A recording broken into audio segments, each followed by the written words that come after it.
हाँ, एक और प्रॉब्लम है, डिस्कस करते हैं। इस एलपीपी को आपको डुअल एलपीपी इसका पता करना है। तो सबसे पहले देख लेते हैं क्या ये एलपीपी स्टैंडर्ड फॉर्म में है।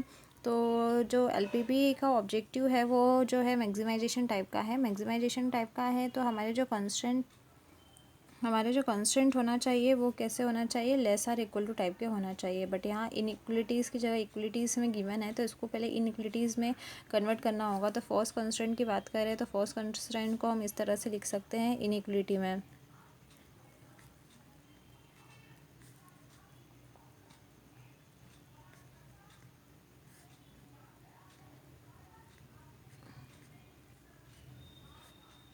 ओके, इसको हम इस तरह से लिख सकते हैं इस वाले कंस्ट्रेंट को। बट जो प्रॉब्लम है वो मैक्सिमाइजेशन टाइप का प्रॉब्लम है, तो हमें ये वाली इनइक्वलिटी नहीं चलेगी, इसको हमें लेस देन में कन्वर्ट करना पड़ेगा। तो इसको -1 से मल्टीप्लाई कर देंगे। तो इसको हम और इस तरह से भी लिख सकते हैं।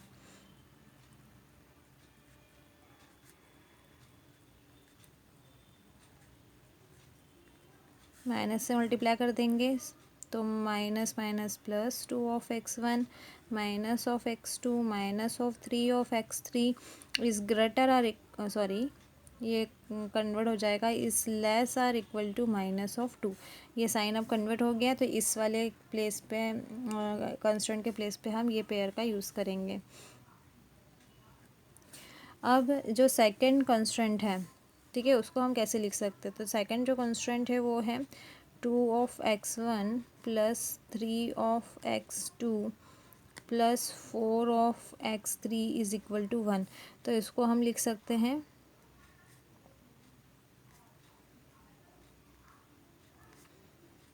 इनइक्वलिटी के फॉर्म में 2 of x1 3 of x2 4 of x3 is less or equal to 1 to, and ये पेयर बनेगी पूरी इसकी प्लेस पे 3 of x2 4 of x3 is greater और इक्वल टू 1।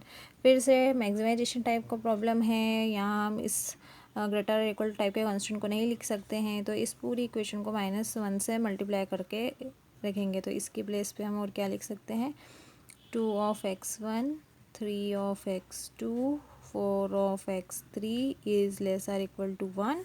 माइनस से मल्टीप्लाई करेंगे तो -2 of x1 -3 of x2 -4 of x3 जो होगा वो कन्वर्ट कर देगा, माइनस कन्वर्ट कर देगा इस साइन को ग्रेटर को लेस देन में, और यहाँ पर भी माइनस से मल्टीप्लाई करेंगे तो ये आएगा। मतलब अब सेकंड वाले के प्लेस पे हम ये वाला कंस्टेंट का यूज़ करेंगे। ओके, तो इसका स्टैंडर्ड फॉर्म जो होगा, स्टैंडर्ड फॉर्म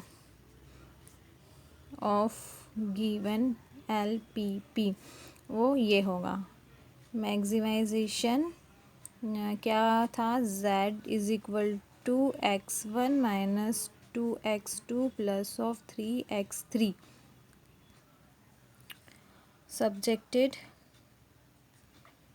टू, दोनों कंस्टेंट की जगह हमको ये कंस्टेंट यूज़ करना है, -2 of x1 plus of x2 plus of 3 of x3 से or equal to 2 of x1 minus of x2 minus of 3 of x3 is less or equal to -2 2 of x1 plus of 3 of x2 plus of 3 of x3 is less or equal to 1 -2 of x1 minus 3 of x2 minus 4 of x3 is less or equal to -1, and variable कौन कौन से, x1 x2 x3 is greater or equal to 0। अब इसका dwell problem क्या होगा, dwell LPP क्या होगा। तो इस प्रॉब्लम का ड्वेल एलपीपी होगा,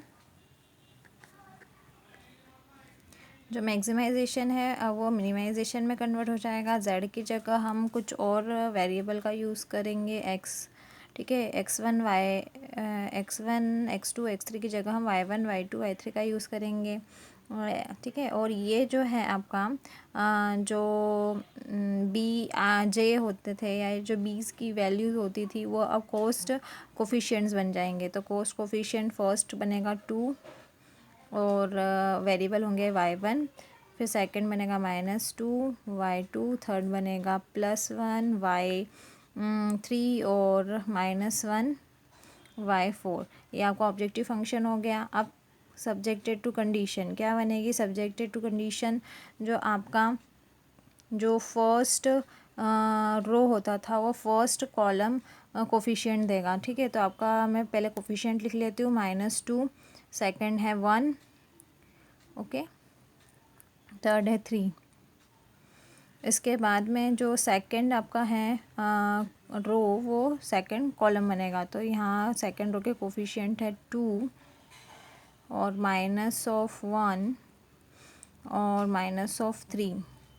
इसी तरह जो थर्ड है वो थर्ड कॉलम बनेगा। तो थर्ड रो थर्ड कॉलम बनेगा तो 2, ओके, उसके बाद में +3, उसके बाद में +4, ओके। अब जो लास्ट है आपका कॉलम वो रो बनेगा। यहाँ पर लास्ट रो बने जो लास्ट रो है, फोर्थ रो है, वो फोर्थ कॉलम बनेगा। तो फोर्थ रो है आपका -2, -3 एंड -4। अब इसके साथ साथ हम इसमें 4 वेरिएबल लिख लेंगे, y1, y2, y3, y4। इसी तरह y1, y2, y3, y4। इसी तरह y1, y2, y3 and y4। अब ये जो लेस आर इक्वल टू के साइन थे उसकी जगह हमें ग्रेटर आर इक्वल टू का साइन लगाना है। अब यहाँ क्या आएगा? तो जो आपका यहाँ कोफिशिएंट था ऑब्जेक्टिव फंक्शन में वो यहाँ लिखे जाते हैं। तो फर्स्ट कोफिशिएंट 1 है, सेकंड -2 है और थर्ड 3 है। ये जो कोफिशिएंट है वो यहाँ लिखे जाते हैं, ओके। और यहाँ आ जाएंगे 4 वेरिएबल हैं, तो डिसीजन वेरिएबल आएंगे y1, y2, y3 and y4 is greater or equal to 0। But ये हमारा फाइनल सॉल्यूशन नहीं है, क्योंकि अगर हम ऑब्जेक्टिव फंक्शन की बात करते हैं, सॉरी, जो प्राइमल एलपीपी की बात करते हैं, तो उसमें जो वेरिएबल है उस पर अगर हम ध्यान दें तो वो बने हैं 3, और जो कॉन्स्टेंट्स हैं उस पर अगर हम ध्यान दें तो वो है टोटल 2, ये कॉन्स्टेंट्स हैं, ओके। तो ये प्राइमल की बात हो रही है। तो 12 जो होगा, इसका जो 12 एलपीपी जो होगा उसमें अब वेरिएबल कितने होंगे? तो वेरिएबल जो नंबर ऑफ़ वेरिएबल प्राइमल में होते हैं वो कांस्टेंट बन जाते हैं, और जो कांस्टेंट होते हैं वो वेरिएबल बन जाते हैं। तो अब वेरिएबल होना चाहिए 2 12 में, और जो कांस्टेंट्स होना चाहिए वो कांस्टेंट्स कितने होना चाहिए 12 में? 3। उल्टा हो जाता है, number of variable number of constant हो जाता है, number of constant number of variable. तो हम यहाँ बात करें तो यहाँ वेरिएबल 4 आ रहे हैं टोटल, और इसको 2 में कन्वर्ट करना पड़ेगा। तो हम क्या करते हैं, या y1 y2 की पेयर अगर हम देखें तो हम यहाँ लिख सकते हैं कि लेट, हमने क्या करा कि y1 और y2 की जगह पर y डैश का यूज़ करा, y1 और -y2 की प्लेस पे, ठीक है। और y डबल डैश का कहाँ यूज़ करा? y3 -y4 की प्लेस पे, ओके। और यहाँ पर y डबल डैश का यूज़ करेंगे। तो अब हमारे जो वेरिएबल है वो 2 हो जाएंगे। तो यहाँ पर हमने y डैश की y1 -y2 की जगह y डैश यूज़ किया है, और y3 -y4 की जगह पर y डबल डैश का यूज़ किया है। तो हमारा एलपीपी बना था 12 एलपीपी, उसमें सभी जगह पर हमने y1 और y2 की जगह पर y डैश का यूज़ कर लिया है, y1 और y3 और y4 की जगह y डबल डैश का यूज़ कर लिया है। तो यहाँ y1 और y2 माइनस बाहर निकाल देंगे, तो y1 -y2 की जगह पर y डैश, y3 -y4 की जगह पर y डबल डैश, 2 कॉमन निकाल लिया था। यहाँ y1 -y2 की जगह पर y डैश, यहाँ पर भी 3 कॉमन निकाल लिया, y1 -y2 की जगह y डैश, यहाँ 3 कॉमन निकाल लिया तो y3 -y4 की जगह y डबल डैश, यहाँ 4 कॉमन निकाल लिया, y3 -y4 की जगह y डबल डैश, ठीक है। और y1 और y double dash is unrestricted in sign. तो अब हम देख रहे हैं कि यहाँ हमें जो वेरिएबल चाहिए थे वो 2 चाहिए थे, तो हमारे 2 वेरिएबल आ चुके हैं, और जो कांस्टेंट चाहिए थे वो 3 चाहिए, तो हमारे 3 कांस्टेंट भी आ चुके हैं। तो ये हमारा फाइनल आंसर है।